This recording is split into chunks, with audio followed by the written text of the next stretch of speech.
A local police department issuing a warning about check washing. What is that, and how do you make sure it doesn't affect your money? What to buy in March will help you save money by sharing the products and services you'll get the best deals on right now. And card skimmer crackdown. The Secret Service is in town with a citywide outreach working to put a stop to criminal operations worming their way into your accounts at the checkout.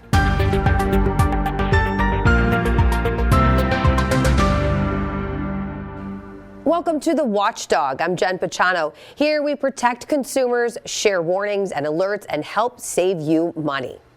We begin with a fresh warning from the Better Business Bureau after the destructive windstorms we experienced recently in Northeast Ohio. The BBB telling homeowners and business owners to be on the lookout for storm chasers as thousands of residents begin the process of clearing debris and repairing structural damage to roofs and siding. The BBB warning that storm chasers are likely already on the move up here. They're out-of-state or fly-by-night contractors, often descending on disaster-stricken areas like ours, promising quick repairs and insurance-only deals that can leave consumers with unfinished work and empty pockets. The BBB says be wary of door-to-door solicitors, high-pressure tactics like today-only discounts or claims of leftover materials from a nearby job. Those are major red flags. Legitimate local contractors are typically busy right now and do not need to solicit door-to-door. You should check with your insurance first to understand your coverage and filing requirements. Be cautious of any contractor who offers to pay your deductible or claims they can adjust your claim. Get at least 3 written estimates to ensure you are paying a fair market price. Verify license and insurance. Never pay the full amount up front and get everything in writing, avoiding insurance payments sent directly to contractors. Mansfield police want to warn you because they are seeing a whole lot more of check washing scams. That's what happens when people take checks right out of your mailbox. They use chemicals to wipe the ink, then they rewrite them and take the money. Here's how you can protect yourself. Use a gel pen when writing checks and don't send out checks in your mailbox. Instead, drop off inside the post office instead. And in Streetsboro, police are sharing this very official-looking parking notice. But it, too, is a scam. One of their detectives got this several times. Police say the red flags here are that there is no location of violation listed, there is no Judge Ann Thompson, there is no Columbus Municipal Court, and the issue date is after the court date. The U.S. Secret Service recently swept through Cleveland and found 6 illegal devices designed to drain your bank account. If you swiped your card at a gas station or a store in Cleveland this past January, federal agents say criminals may have stolen your data. 19 investigator Mike Mason shows us why. The U.S. Secret Service does more than just protect presidents. It also investigates financial fraud. We have conducted nearly 30 operations across the country, and this team came to Cleveland. On January 21st, agents confiscated several card skimmers in Cleveland. Criminals installed these devices on point-of-sale terminals and ATMs. That way, when you swipe your bank or EBT card on one of them, they steal your information. That card data is then either sold on the dark web, or they repurpose it, load it on new cards, and go and conduct transactions on their own. Agents worked with 247 local businesses, inspecting more than 1,500 card readers. They targeted gas stations, retail stores, and ATMs searching for signs of illegal skimmers. They say transcontinental organized crime groups developed these devices, which look like the real thing. To the naked eye, it looks normal. I mean, they'll put fake security stickers on there. They will put fake features on there so that you would never think it's anything but real. In Cleveland, agents confiscated a total of 6 card skimmers. These are photos of 2 of the devices they found. Agents say each skimmer can capture data worth up to $1 million. EBT cardholders, people relying on food assistance, are among the hardest hit.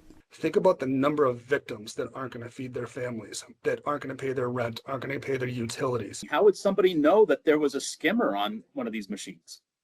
The average person's not going to.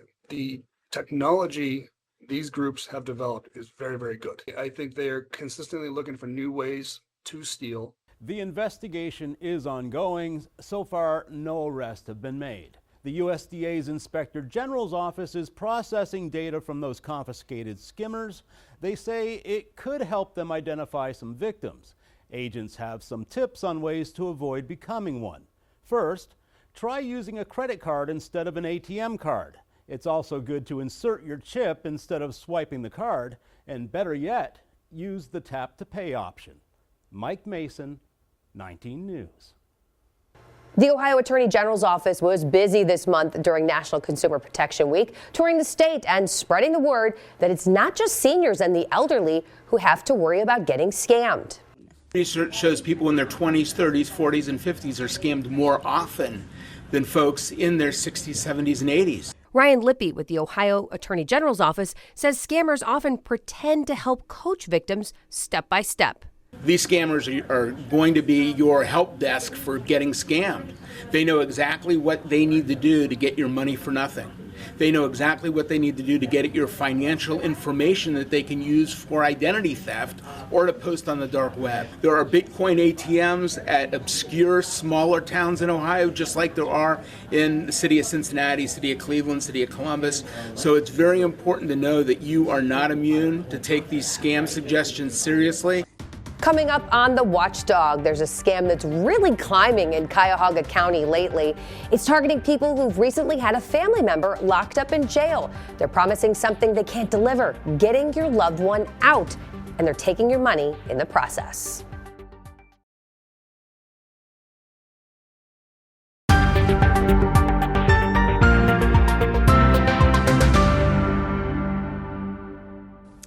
Welcome back to the Watchdog. We are ready for the Ask the Scam Squad portion of our show, and that's where we bring in a member of the Cuyahoga County Scam Squad to share with us a specific scam that is coming to their office and tell us a little bit about how this works. So joining us today is Cheryl Harris. She is the Director of Consumer Affairs for Cuyahoga County. Welcome to the show. Well, thanks for having me on. So tell me about these inmate release scams. They've kind of reared their ugly head in the last year, haven't they? Right. How do they work?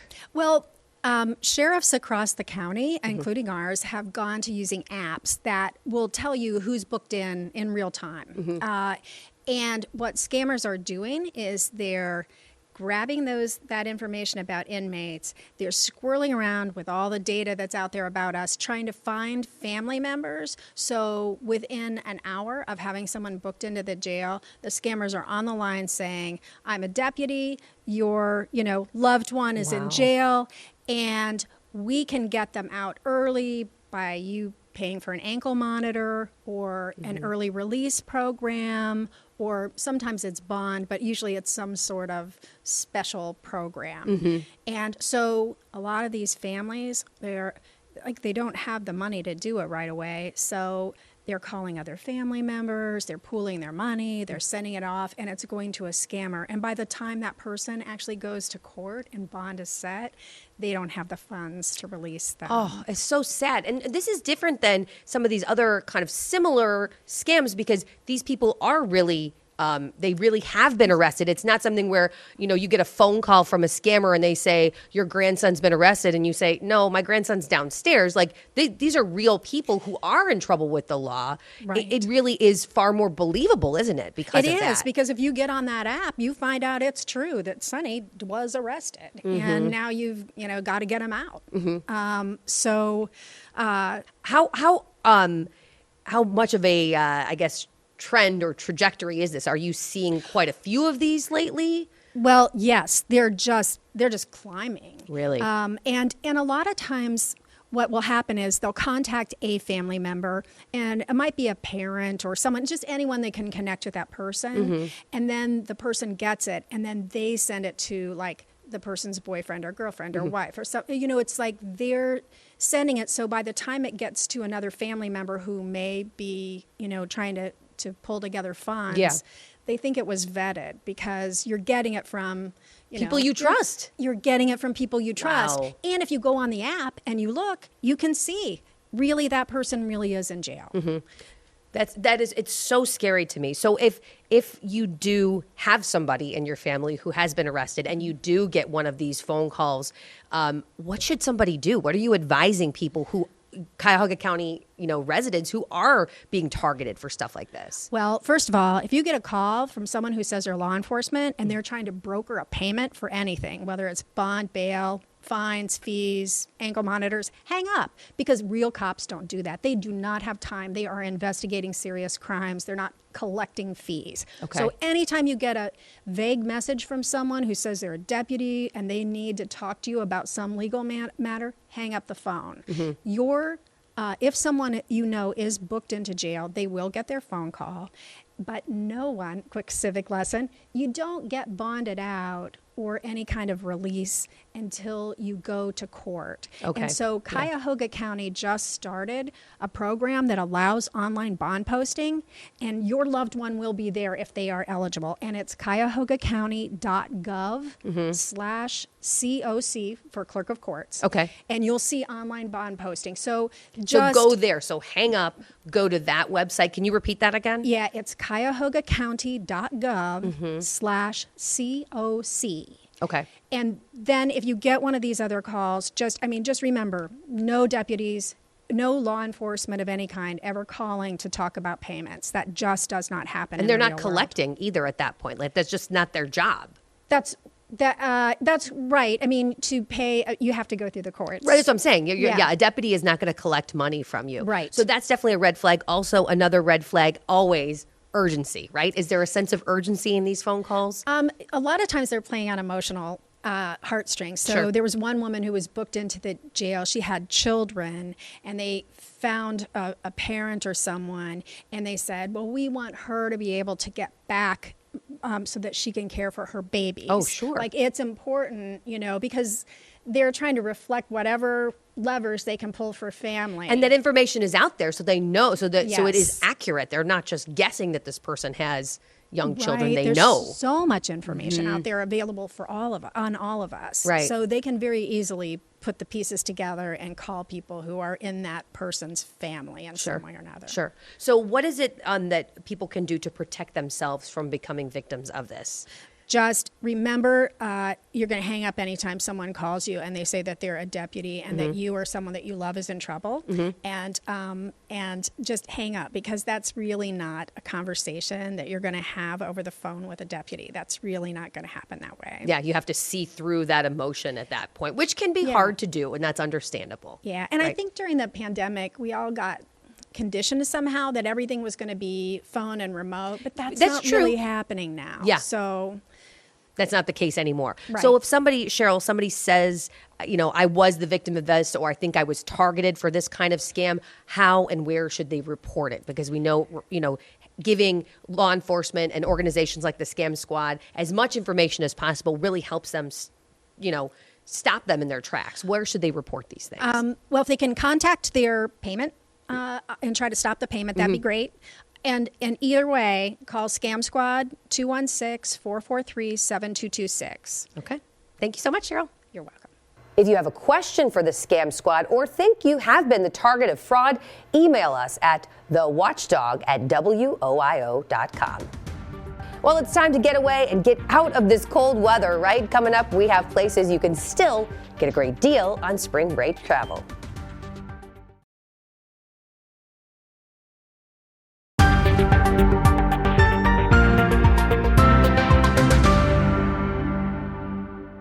All right, let's help you make this March money-saving March, shall we? Now is the time to pull the trigger on certain purchases to maximize your savings. By the time March rolls around, you're probably sick of the snow. I'm tired. It's too much snow. You need to go away. The good news is you should be able to find a deal on a trip to break out your bathing suit. We're in the final stretch of what they call in the travel industry wave season, which is the cruise industry's biggest sale period of the year. So kind of like Black Friday for the cruise lines. They're very eager at this point to fill cabins, so you can find a ton of discounted rates. Bethany Hollers is a money savings expert with Brickseek. Brickseek tracks deals and sales at popular stores and websites. She says if you want to get in shape before those summer vacations, you can find a deal for that, too. As the weather's warming up as well, more people are taking their workouts outside, and the stores again are looking to clear out this big, bulky equipment that takes up a lot of their real estate space. So they are happy to clear that stuff out, which means great sales on everything from treadmills, elliptical machines, weights, resistance bands, yoga mats, you name it. And if you like coming home from vacation to a clean house, now is the time to stock up for spring cleaning. March is actually a great month to save on cleaning supplies and also vacuums. You can look for sales on that just about any store online or brick and mortar that sells them, including the top brands. We've seen sometimes up to 40 and 50% off. March is also National Frozen Food Month, and you should be able to find sales on everything from frozen veggies to frozen pizza. Well, if talk of travel is getting your attention, but you haven't booked a getaway yet, there is still time. Here's how you can score some good deals. Are you tired of the snow and cold weather? It's not too late to book a spring getaway. There are loads of places that still have availability and places that you can find great deals. Emily Kaufman, known as the Travel Mom, says if you're looking for somewhere warm, all-inclusive resorts are great for families. They're a great way to stick to a budget, and you get so much value. Your accommodations, your meals. Looking for something adventurous like skiing? If you book at a Vail Resort, which are located at various ski towns, you can get $100 or more off per lift ticket if you book at least 4 weeks in advance. That's a savings of 30%. Kaufman recommends Keystone Resort for families. There's one located right outside of Breckenridge, Colorado. If you don't want to splurge on a long hotel stay, Kaufman says check out Resort Pass. They sell day passes to hotels and spas at more than 2,500 locations in the U.S., Caribbean, Mexico, and parts of South America. When you're planning your trip, check out the community's Convention and Visitors Bureau because they'll often advertise special deals on local activities. Kaufman says being flexible with your travel dates will help keep down the cost, but that can be tricky when you're tied to the school calendar. Flights are going to be challenging because it's all about supply and demand. Kaufman suggests checking alternate airports around your destination city because prices can fluctuate. For Consumer Watch, I'm Jen Sullivan. Well, as brands fight to get your attention, some are putting their products in an unexpected place, hotel rooms. More hotels are partnering with retailers to create spaces where guests can be inspired and even shop. Bradley Blackburn takes us for a visit. Hotel Anna and Bell in Philadelphia has all the comforts of a boutique hotel, and co-founder Gally Arbel says one space in particular is in high demand. Up here? Yes, right up here. Up the steps, she took us to a suite filled with something surprising. All these items are from Anthropologie. Yes, everything you see around you. Everything from beds to books comes from Anthropologie Home. From the carpet to the lighting fixtures to even the wallpaper. That's floor to ceiling, even the signature scent. It smells very good. Thank you. And it's all shoppable. You end up liking it, you can scan the QR code, find that unique item on their website and purchase it. Arbel approached the Philly-based retailer last year for the partnership. She's found Anthro fans now seek out this suite. It's the only unit that Anthropologie has done in the hospitality space. You're not coming in here and we're pushing product on you, not at all. You're here to stay. For brands, potential customers see goods in a personal way, and social posts of curated spaces spread far beyond one room. At Detroit's Shinola Hotel, guests use the Shinola speakers and can borrow a Shinola watch to wear during their stay. The fashion house Bulgari has its name and products at 9 hotels worldwide. Even Westin, which helped pioneer the concept, selling its heavenly beds, now offers dozens of products used in rooms. It is a stay, not a store. So if somebody wants to take this home, can they buy it? No, this stays with us. But you can get the hotel experience delivered back home as more brands check in to a new kind of showroom. Bradley Blackburn, CBS News, Philadelphia. Anthropologie and Anna and Bell plan to update the suite with new furniture and products this spring as they're introduced to their stores. All right, it's time for our recall roundup. Now, check your freezer. Packages of chicken fried rice sold at Trader Joe's stores across the U.S. are being recalled. It's all over concerns the product may contain pieces of glass. The recalled product comes in green 20-ounce plastic bags like you see there, 4 customers have reported finding glass in the rice, but there have been no reports of injuries. And Dupre USA is recalling more than 600,000 of its neat steam cleaners because of burn hazards. The steam cleaner's boiler can rupture if it is overfilled, corroded, and the pressure release valve malfunctions. That does pose a risk for burns or serious injury. The cleaners were sold at Home Depot, Lowe's, Macy's, Walmart, and Amazon for over the last 7 years. Well, that's it for this episode of the Watchdog here on 19 News. Every week, we bring the latest scam alerts, fraud reports, recalls, and trending consumer news each Wednesday evening at 6:30. If you want to watch previous Scam Squad stories, you can find them on cleveland19.com under the News tab. I'm Jen Pachano. Thank you for watching.